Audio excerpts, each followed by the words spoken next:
شروع اللہ کے نام سے اور کروڑ ہاتھ درود و سلام محمد عربی صلی اللہ علیہ وسلم اور ان کی آل پر۔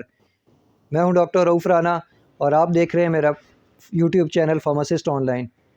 پاکستان میں شوگر کے مریضوں کی تعداد میں دن بدن اضافہ ہوتا جا رہا ہے اور اس طرح بہت ساری ادویات بھی مارکیٹ میں اویلیبل ہیں۔ اسی قسم کی ایک دوائی کا نام ولڈومیٹ ہے، جو ولڈومیٹ 5500، 5850 اور 50000 میں اویلیبل ہوتی ہے۔ یہ دوا کس طرح مریض کے اندر جا کر شوگر کو کنٹرول کرتی ہے، اس کا کیا افیکٹو رول ہے، اس کی افادیت کیا ہے، اس کا درست طریقہ استعمال کیا ہے، یہ شوگر کو کس حد تک کنٹرول کرتی ہے اور کس عمر کے افراد میں اس کا استعمال نہیں کرنا چاہیے، اور گردوں کی وہ کون سی علامت ہے جس کے اندر اس کا استعمال نقصان دہ ہو سکتا ہے۔ یہ تمام سوالات ہمارے آج کی اس ویڈیو کا موضوع ہے۔ اس سے پہلے کہ اگر آپ نے ہمارا یہ چینل سبسکرائب نہیں کیا تو براہ کرم اس کو سبسکرائب کر کے ہمیں سپورٹ کیجئے تاکہ ہمارے آنے والی تمام ویڈیوز تواتر کے ساتھ آپ کو ملتی رہیں۔ ولڈوگلپٹن جیسا کہ آپ جانتے ہیں کہ شوگر کو کنٹرول کرنے کی ایک دوا ہے۔ یہ ایسے مریضوں کو دی جاتی ہے جو پہلے گلمپرائڈ جیسا کہ ایمریل، گیٹریل وغیرہ کا استعمال کرتے رہیں اور ان کی شوگر کنٹرول نہ ہو رہی ہو، یا ایسے مریض جو انسولین کا استعمال کرتے ہیں اور انسولین سے بھی ان کی شوگر بہتر طور پر کنٹرول نہ ہو رہی ہو تو ان میں اس دوا کا استعمال کروایا جاتا ہے، یا وہ مریض جو پہلے گلوکوفیج، گیٹ فارمین یا اس طرح کی اور ادویات کا استعمال کرتے ہوں اور ان کی شوگر کنٹرول نہ ہو رہی ہو تو اس میں ولڈومیٹ یا ولڈوگلپٹن پلس گیٹ فارمین کا استعمال کروایا جاتا ہے۔ اس کے اندر دو قسم کے انگریڈینٹ پائے جاتے ہیں، ایک ولڈاگلپٹن اور دوسرا میٹ فارمین۔ ہم دونوں کو باری باری ڈسکس کرتے ہیں۔ ولڈاگلپٹن فیملی سے تعلق رکھتی ہے۔ یہ ہمارے جسم کے پینکریاس جو لبلبا ہوتا ہے اس کو انہانس کرتا ہے کہ یہ زیادہ سے زیادہ مقدار کے اندر انسولین پروڈیوس کرے۔ اس طرح جسم کے اندر نیچرلی انسولین کی پروڈکشن میں اضافہ کرتا ہے، اور جیسا کہ آپ جانتے ہیں کہ شوگر کو کنٹرول کرنے کے لیے انسولین ہی سب سے بہتر ہتھیار کے طور پر کام کرتا ہے، اس لیے یہ انہانس کرتا ہے کہ یہ زیادہ سے زیادہ انسولین کو پروڈیوس کرے۔ اسی طرح دوسرے سیل پر یہ اثر انداز ہوتا ہے اور گلوکاگون بننے کی مقدار کو کم کر دیتا ہے۔ گلوکاگون ہمارے جسم کے اندر وہ انزائم ہے جو گلوکوز بننے کے عمل کو تیز کرتا ہے۔ جب یہ گلوکاگون بننے کو ہی کم کر دیتا ہے، اس طرح جسم کے اندر کم مقدار میں گلوکوز یا شوگر پروڈیوس ہوتی ہے۔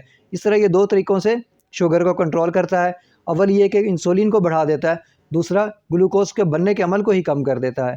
اسی طرح میٹ فارمین ہے دوسرا جو جزو ہے۔ میٹ فارمین جو ہم خوراک کھاتے ہیں وہ ہمارے جسم کی آنتوں کے اندر جا کے جذب ہوتی ہے۔ میٹ فارمین گلوکوز کو ایبزارب کرنے کی صلاحیت کو آنتوں کے اندر کم کر دیتا ہے اور بہت ہی ممکنہ حد تک کم کر دیتا ہے۔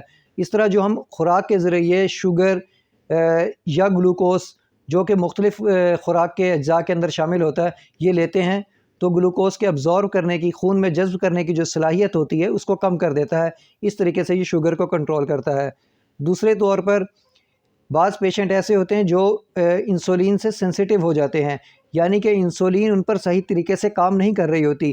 انسولین نے جا کر جس جگہ پر اٹیچ ہونا ہوتا ہے یا سیل کے اندر جانا ہوتا ہے وہاں پہ لاک لگا ہوتا ہے یا وہاں کا دروازہ بند ہوتا ہے۔ آسان الفاظ میں سمجھاؤں، میٹ فارمین اس دروازے پر، اس لاک پر جا کر لگتا ہے اور اس کو کھول دیتا ہے۔ اس طرح زیادہ مقدار میں انسولین سیل کے اندر پہنچ جاتی ہے اور اپنا کام بہتر طریقے سے کر سکتی ہے۔ اس طرح یہ بھی دو طریقوں سے شوگر کو کنٹرول کرتا ہے۔ پہلے انسولین کی جو کام کرنے کی صلاحیت ہے اس میں اضافہ کر دیتا ہے، اور دوسرا جو خوراک کے ذریعے ہم گلوکوز لیتے ہیں یا شوگر لیتے ہیں اس کو جذب کرنے کی صلاحیت کو کم کر دیتا ہے۔ اس طرح یہ دوا دو انگریڈینٹ سے مل کر بنتی ہے اور 4 طریقوں سے شوگر کو کم کرتی ہے۔ اس طرح یہ بہتر انداز میں مریض کے پر اثر انداز ہوتی ہے اور اس کی شوگر لیول کو کنٹرول کر دیتی ہے۔ اب بات کرتے ہیں کن عمر کے لوگوں کو اس کا استعمال نہیں کرنا چاہیے اور گردوں کی وہ کون سی کیفیت ہے جس میں یہ استعمال نہیں کرنا چاہیے۔ ایسے مریض جن کے گردے بالکل اچھے طور پر کام کر رہے ہوں، ڈاکٹر صاحبان کو چاہیے کہ اس دوا کو پرسکرائب کرنے سے پہلے GFR کا ٹیسٹ لازمی کروا لیں۔ ایسے مریض جن میں بہت ہی اچھے طریقے سے نارمل انداز میں کام کر رہے ہوں ان میں یہ 50,000 کی دن میں 2 گولیاں استعمال کی جا سکتی ہیں، لیکن ایسے مریض جو کہ اوسط درجے کے جن کے گردے کام کر رہے ہوں ان کو 5500 کی ایک صبح اور ایک شام گولی کھائی جا سکتی ہے۔ ایسے مریض جن کے گردے لوور درجے پہ کام کرتے ہیں ان کو 50,000 کی دن میں صرف ایک گولی دی جا سکتی ہے، لیکن ایسے مریض جن میں GFR کا ریٹ ہے 35 سے کم ہوتا ہے اس میں اس دوا کا استعمال قطعاً نہیں کرنا چاہیے۔ اور ایسے افراد جن کی عمر 65 سال ہو چکی ہو یا 65 سال سے زائد کی عمر کے افراد ہوں، ان میں بھی اس دوا کا جو استعمال ہے وہ روک دینا چاہیے اگر وہ پہلے اس کا استعمال کرتے رہے ہیں۔ اگر وہ پہلے استعمال نہیں کرتے تو ان کو اس دوا کا استعمال نہیں کرنا چاہیے، کیونکہ 65 سال کی عمر کے بعد گردوں کے کام کرنے کی صلاحیت کم ہوتی جاتی ہے۔ اگر ہم ویلڈاگلپٹن اور میٹفارمین کا ایکسٹرا لوڈ ڈالیں گے تو گردے کے کام کرنے کی صلاحیت متاثر ہو سکتی ہے۔ ایسے مریض جو چونکہ آپ کو معلوم ہے کہ یہ روٹین سے دوا کھانے والی ہوتی ہے، یہ جسم کے اندر وائٹامن B12 کی مقدار کو کم کر دیتی ہے، اس لیے مریضوں کو وقتاً فوقتاً میتھیکوبال یا میکوبالامین وائٹامن B12 کا استعمال کرتے رہنا چاہیے۔ اب اس کے بات کرتے ہیں ممکنہ سائیڈ ایفیکٹ میں۔ اس کے ممکنہ سائیڈ ایفیکٹ میں متلی، دل گھبرانا، چکر آنا ہو سکتے ہیں، لیکن یہ 1000 میں سے کسی ایک بندے کو ہوتے ہیں اور دوا کے استعمال کے ساتھ ساتھ یہ ختم بھی ہو جاتے ہیں۔ کچھ لوگوں کو پیٹ کی خرابی، پیچس یا مروڑ کی صورت میں بھی اس کے سائیڈ ایفیکٹ دیکھے گئے ہیں، لیکن وہ بھی بہت ہی معمولی مقدار میں لوگوں کو ہوتے ہیں اور دوا کے مسلسل استعمال سے یہ ٹھیک ہو جاتے ہیں۔ مجھے امید ہے کہ آپ کو میری ویڈیو اچھی لگی ہوگی۔ اگر ویڈیو اچھی لگے تو اسے لائک ضرور کیجیے گا۔ اللہ آپ کو اور آپ کے تمام اہل خانہ کو اچھی صحت والی زندگی عطا کرے۔ اللہ حافظ۔